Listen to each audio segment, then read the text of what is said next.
Today I have the pleasure of speaking with Mark. Mark, would you like to introduce yourself and your business to the community? Sure. My name is Mark Evenden. I run a business called Peak Learning and Development. So we focus on training and development for managers in various businesses. So we provide coaching services, face-to-face training services, and something called the Manager's Toolkit, which is an online resource for on-demand learning for managers and leaders. Amazing. And how long have you been doing it? In learning and development for 20 years, I guess, running my own business for about 7 years, and the Manager's Toolkit's probably about 3 or 4 years old now. Amazing. And out in that time, have you got a standout moment that you can share with us? Well, a good one or a bad one? Either or. I There's don't always good that know. comes out of a bad one. Yeah, I don't know. Well, I don't know. Okay. I suppose the good thing that came out of for me personally, the good thing that came out of the COVID crisis was that business hit rock bottom, but I'm still here. So, and other people I'm sure felt the same way. So, in terms of a personal thing, I sort of think, I know there's all sorts of stresses and strains at the moment with the economy and stuff, but I'm thinking that's just a bump in the road. There are people who probably had it a lot worse than me, and they'll still be here. So well done them. But yeah, I guess that's the only thing really. And how did the pandemic affect, other than not being able to do face to face? What changes did you put in place? The first way it affected me was obviously because most of my work was face to face.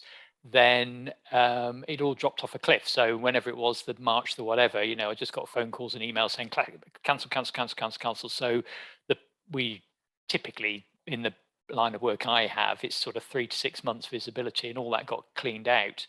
I did have the Manager's Toolkit, so there was still revenue coming in from that. But in the first 6 months, I think I did 25% of what I would have normally done. So in terms of managing costs and everything else, obviously that's quite a tough thing to do. Yeah.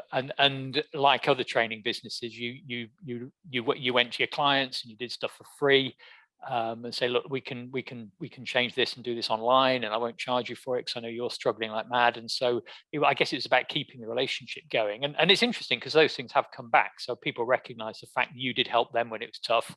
And they're prepared to reciprocate, I guess. Fabulous. And would you say has it changed now? Did the pandemic cause a change, or has it gone back to how it was before? It did a mix. So it depends on the clients. So I think there's a lot of clients that actually, because they have got they're sort of they've got national offices.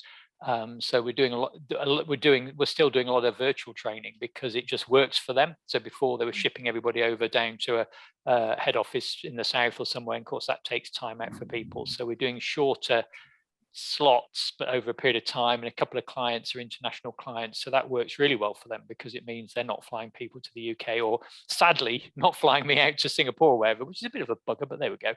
But so yeah, those things I think they'll carry on going, but some stuff is coming back to normal. So there is more face-to-face stuff. Fab. It's great to hear a recovery story, and kind of that rebirth, so to speak. Yeah, well, sort of. I mean, I didn't have grey hair before that happened, but that was perhaps that's another consequence. That's just the lockdown bit. Yeah, that's right. Yes, yeah, we all look like a bit like Father Christmas, I think, didn't we? After not going to the barbers and what have you for 6 months. No, of course. So let's change tack a little bit. What excites you about your business? For me, I'm a very independent person. I've always known I like to do my own thing. I was probably a pain in the arse as a manager and as an employee, because I would want to do my own thing, which doesn't necessarily fit with what the business wanted at the time. So I guess the thing I enjoy most is the fact that it's my business. I can do with it within reason what I want, and I make those decisions, and I live and die by those decisions, which I don't mind, and I'm quite happy with that. But I'm not. I mean, obviously, I have to earn money. We all do, but I'm not at the beck and call of some.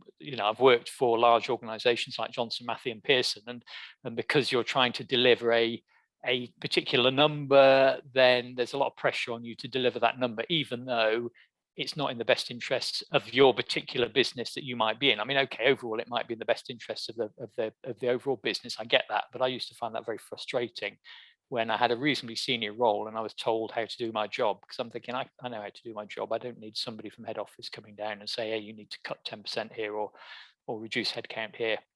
I'm not quite capable of making those decisions myself if I have to. Yeah, no, totally. So if you were talking to somebody who was in a similar position to you were then, what advice would you give them? Well, practical advice, I think, well, two things. I think you need to be clear about your own motivations. So if you do like independence, if you do like to be a bit of an entrepreneur, if you do like, if you don't mind the risk that comes with that, because obviously you don't know from the line of business I'm in, you don't necessarily know from 1 month to the next exactly what you're going to be doing, business-wise and revenue-wise. So I think there's two things. One is, I would, if you do jump ship, you need a year's salary or in a year's money to live on, because if it doesn't work, then you do need some buffer, and you do need to give yourself a year. In my opinion, you need to give yourself a year to set it all up. And try and get it to work. So I think there's those two things. Understand your own motivations, because if you don't like working on your own or you don't enjoy risk, don't do it. Don't do it. And if you haven't got the cash, unless you can borrow it or get something from somewhere else, don't do it. This is a personal thing. This is me. Don't put your house on the line either and stuff like that. I've never done that. I've never been a big fan of that. That's probably why I'll never have a yacht, or an island. Like, you hear about the likes of Branson and co, putting everything on the line for it, and I guess they've got the mentality to do that, and they've been very successful at that. I personally wouldn't put all those things on the line for the family and all that sort of stuff. For me, it's not worth it. I'm quite happy with what I've done. I'm not going to get the yacht, but I never want to. I get seasick anyway, so it doesn't really make any difference. Exactly. And the weather's too bad. You can't travel. Yeah, around here, definitely. Fab. And then, so it's always really tough when you do work, when it is your own business and it's kind of your own bread and butter. How do you switch off? How do you come out of the business into normal life? That's a good question. I don't really know. It's never bothered me, to be honest. I've never thought this was my life.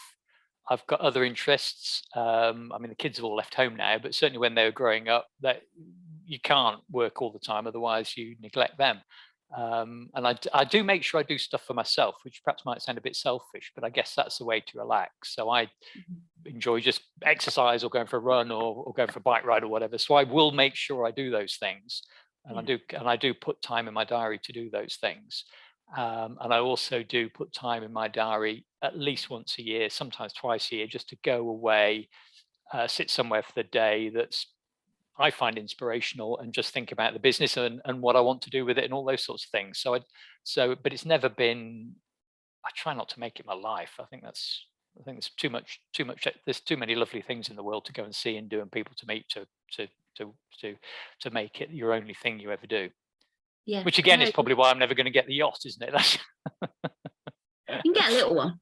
Yeah, I got a Matchbox one. I don't know, Matchbox exist anymore. Airfix model kit, make my own or something. Yeah, there you go. It's always a way. And it's fabulous to hear, because so many people forget about life. And it's important, you work hard and you work in your own business to give yourself a better life. Yes. I mean, also, I think the nice thing about working for your own business is you can work odd hours if you want to. So you can generally take time off to do things perhaps with the kids or whatever, but you can then work in the evenings if you want to. I'm not suggesting that you have to, or you should, but you can work flexibly. And I think I've got more used to that as I've got older, and thought sometimes, it's Friday, I'm not going to work today. There's no consequence. I've got no meetings and stuff. I'm going to take the time off for myself, which I think for me is an important thing to do. Yeah, no, definitely. Thank you so much. And then my last question, and sometimes it's the toughest one, but looking back on your journey, how would you sum it up in 3 words or a short sentence? What a load of crap. No, that's not the question. No. Oh dear, I don't know. Interesting. I don't think I would have done anything any different. I mean, I think I feel I've been very fortunate. I've got a great family. Kids are all grown up doing their own thing, reasonably comfortably off. So I feel very, very fortunate those things. And okay, I recognize that my wife and I have worked hard for those things, but we've also had a certain amount of luck on the way. So I'm not going to take it all, I'm not going to take it all. It's like, I don't know, I guess fortunate. I don't know if that helps your answer. No, it does. It does. Don't worry. And we're done. You are okay. We are complete. Thank you so much. It's great to have insight from someone who clearly has a vision and knows what their purpose with business and life is.